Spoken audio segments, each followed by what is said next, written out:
That was our first we're like, what's going on? Why are they telling us to go to another counter? Why can't we do it here? Like, is Nigerian counter different? Let's not even stress ourselves. Will I visit Egypt again?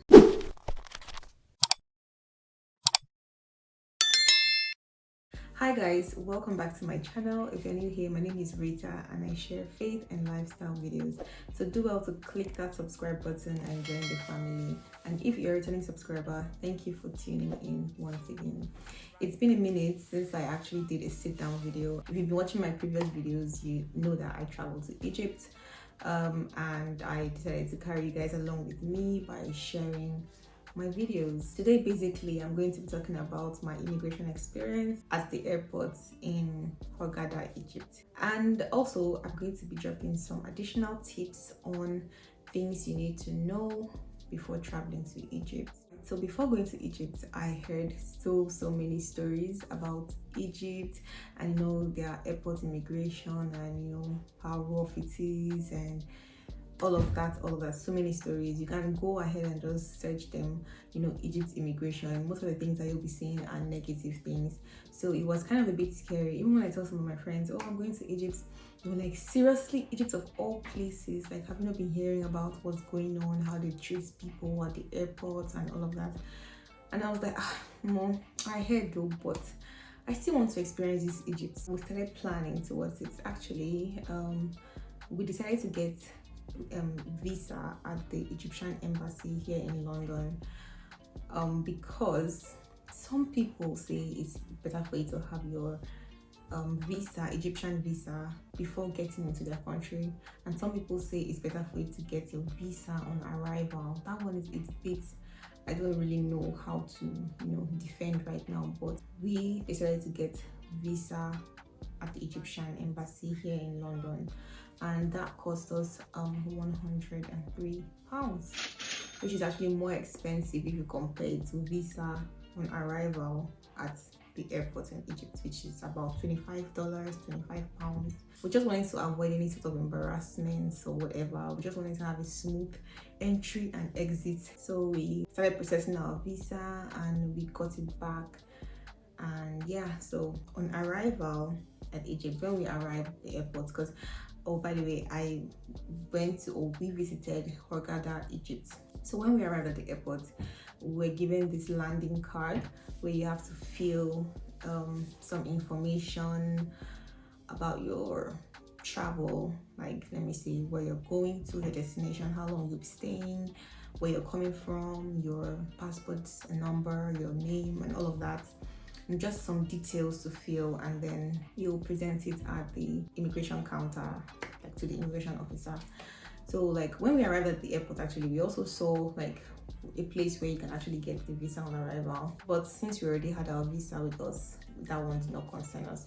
So after filling the landing card we were given, we went straight to the immigration counter. And by the way, we arrived like in the night because it was a late flight, so we arrived around 8-9 thereabouts. So when we arrived here, it wasn't so busy as it would probably be during the day. I haven't been there during the day, but it wasn't like so busy. So when we queued up. People that were there, obviously, that came in the same flight with us, we all came together, so we queued up. And when we got to the point where we had to present our passport to the immigration officer, because we went in threes, there were three of us, so the first person went, gave her passport, and the guy looked at it. Prior to this, we were already praying in our minds that please let nothing happen, because of all the bad things we've been hearing. We were just like, you know what, let's just pass through this place smoothly. So when the first person went and gave our passport, the guy looked at it, and then he directed us that we should go to some other counter to do our checks. That was our first we're like, what's going on? Why are they telling us to go to another counter? Why can't we do it here? Like, is Nigerian counter different? So anyway, we went to the place he said we should go to. When we got there, there was nobody there. So we went to another counter because there was already a queue in the next counter beside the one he asked us to go to. So we just joined the queue again. So we're like, maybe this is the one he's referring to. And after waiting on the line and getting to the point where we have to meet the immigration officer again, the first person went and presented her green passport. And the guy was like, oh no, we have to go to one other place and do a registration and then come back to him.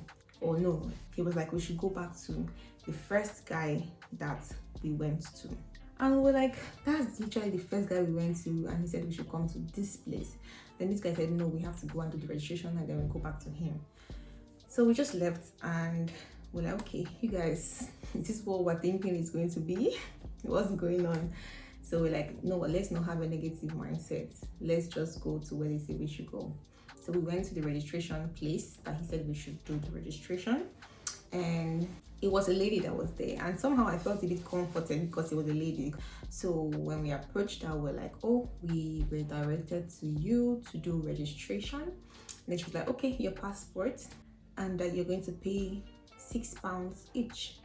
And we're like, okay, why are we paying £6 each? And then she's like, it's for registration.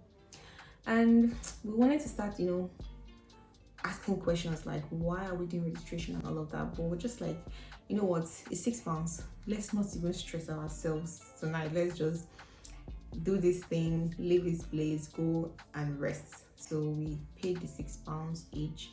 And she did the registration for us. I don't even know what that registration is for. I don't know if it's a new thing they came up with, but we did it and went back to the first guy. So when we got to him, we presented our passport with the receipt of the registration and our landing, like everything we've basically been carrying all along. Just gave it to him, and the first person passed easily. Like, he stamped the passport, gave it back to her, scanned it, did all those checks, and then we were let in one after the other. That was how we got through the immigration. And then I also heard about people having issues while also leaving the country. But we didn't have any issues leaving the country as well. We just showed our passport, same thing, went through the checks, and we had a basically smooth entry and exit out of Egypt. So basically it wasn't like actually bad like we were expecting it to be, because some people were like saying bad experiences, but it wasn't actually bad. And yeah, that was basically my experience, and I was actually glad that I didn't listen to people who say, oh my god, Egypt is this, Egypt is that. I mean, I don't discredit their experiences at all, no. I feel the airports at which people enter and exit Egypt is different and the experiences are different. But I just feel, whatever the case be, I'll still advise you to just go and experience it for yourself. So that's basically it for my immigration experience. I'm going to now drop some tips that I wish I did. So since I couldn't, or I didn't know this, I want to tell you guys that you guys will not make the same mistake if you're planning to visit Egypt. And that is taking cash with you. So now I know that you need cash when you're in Egypt. I took cash with me. I took pounds. But the cash I'm now referring to is, you should take with you Egyptian. Like, if you can convert your money to Egyptian pounds, I think that's just the best. Just spend in Egyptian pounds, because I feel like we were cheated. Something that is, because what we normally use to convert is maybe euro or dollars, and then we'll like convert it to pounds and then pay the equivalent of pounds. And pounds is higher than these other currencies, but they will still charge you the same thing that they would charge if they were, if you were paying in dollars or euro. And we're like, pounds is higher, so why are we paying the same thing? They just feel it's the same flat rate for everything. So I didn't actually like that. I feel like we're cheated, but I still didn't let that ruin my fun anyway. But if I am to visit Egypt again, I will make sure that I convert my money into Egyptian pounds or maybe dollars. Yeah, but I would still recommend Egyptian pounds anyway, because at the end of the day, you're being cheated due to the whole conversion rate and everything. That's just basically it. And also I would advise that you do not make any payments with your card when you're in Egypt, because you will be charged, like they will add some extra charges which is usually a lot. And if you want to avoid all those extra charges, then just go with cash and avoid making payments with your card. How to dress when you get to Egypt: just take things that are light. Take light clothing because it's actually very hot there.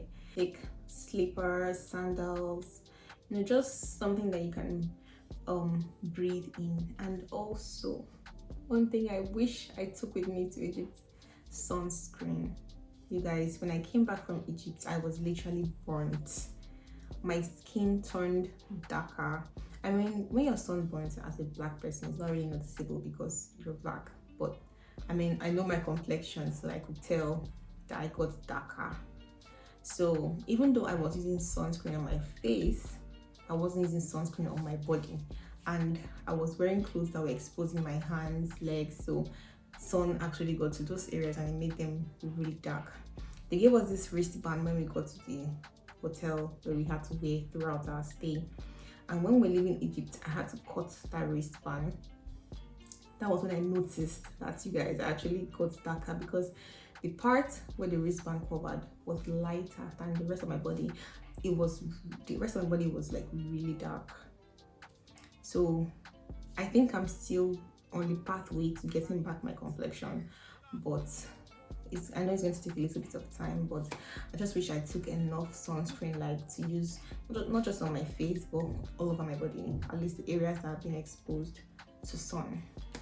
So that's basically it. If you want to visit Egypt, do visit Egypt. Will I visit Egypt again? No, I will not visit Egypt again. Not because I didn't have fun or anything like that, but because I just feel like Egypt is somewhere you visit once. Because like if you go again, having those same experiences again might not be as interesting as having them for the first time. I don't know if you get what I mean, but it might not like be as fun because basically you've been through all this before and you've seen all this, so it's not like giving that wow effect anymore. Unless maybe you just want to go on a vacation and just chill at a fancy resort or hotel and just relax. Yeah, you can do that. But if you're going to Egypt to experience Egypt and you've already experienced Egypt before, nah, I don't think there's any need of going again. I will not go again. So I would rather visit another location, maybe another country or something. So basically that brings us to the end of this video. Have you visited Egypt? What was your experience at the immigration? Did you also enjoy your stay in Egypt? Let me know in the comment section, and any other tips you would like people to know in the comments. Thank you for staying till the end of this video, and I will see you guys in my next video. Bye.